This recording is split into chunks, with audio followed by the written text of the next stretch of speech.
এই মুহূর্তে বর্ধমান শহরের সবচেয়ে বড় খবর, বর্ধমান সদর থানার পুলিশের হাতে গ্রেপ্তার 22 নম্বর ওয়ার্ডের দাপুরের তৃণমূল কাউন্সিলর নাড়ু গোপাল ভাগাত।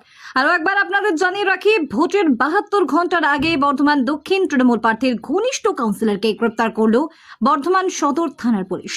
কিছুদিন আগে তৃণমূল কাউন্সিলর নাড়ু গোপাল ভাগাত বর্ধমান থানার পুলিশকে বলেছিল, আমার এলাকায় ঢুকতে গেলে পারমিশন নিয়ে ঢুকতে হবে। এরকম মন্তব্য ঘিরে বর্ধমান শহর জুড়ে শোরগোল পড়ে গেছিল এবং মুহূর্তের মধ্যে সোশ্যাল মিডিয়ায় ভাইরাল হয়েছিল। তাছাড়া গতকাল একটি মঞ্চ থেকে দাপুটে তৃণমূল কাউন্সিলর নাড়ু গোপাল ভাগাত বিস্ফোরক মন্তব্য করেন। এ নিয়ে বর্ধমান শহরের রাজনৈতিক মহলে শোরগোল পড়ে যায়। বর্ধমান থানার পুলিশ তার এলাকায় ঢুকে তাকে গ্রেপ্তার করে এবং আজ বর্ধমান আদালতে নিয়ে যাওয়া হয়।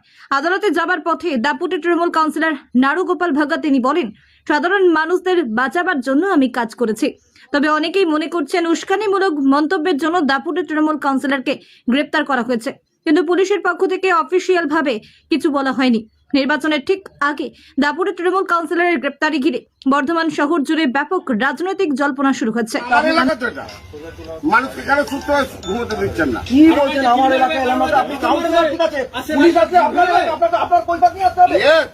একদমই নয়, না, এখন এমসিটি চালু, আপনার কৈফিয়ত এখন কাজে দেবে না। আপনার কৈফিয়ত থেকে আমি আমার নিজের ক্ষতি করবো না। সাবধান করে দিচ্ছি, কথাবার্তা সংযত করে বলবে।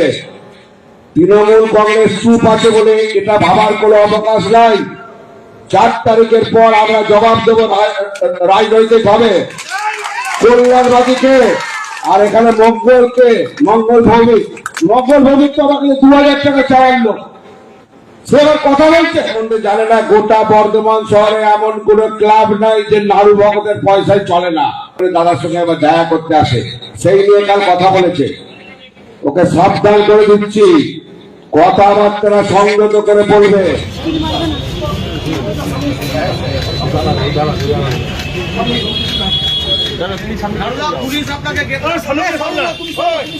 মানুষের জনপ্রতিনিধি আমি, মানুষকে ভালো রাখার দায়িত্ব আমার। যে কাজটা করেছি মানুষের জন্য করেছি। কি কাজ করেছেন? মানুষকে রক্ষা করার। আমাকে গ্রেপ্তার করেছে মানুষের কাজ করার জন্য, বাকি কথা আমাদের দল বলবে। আর আমি কোনো কথা কি হচ্ছে কি?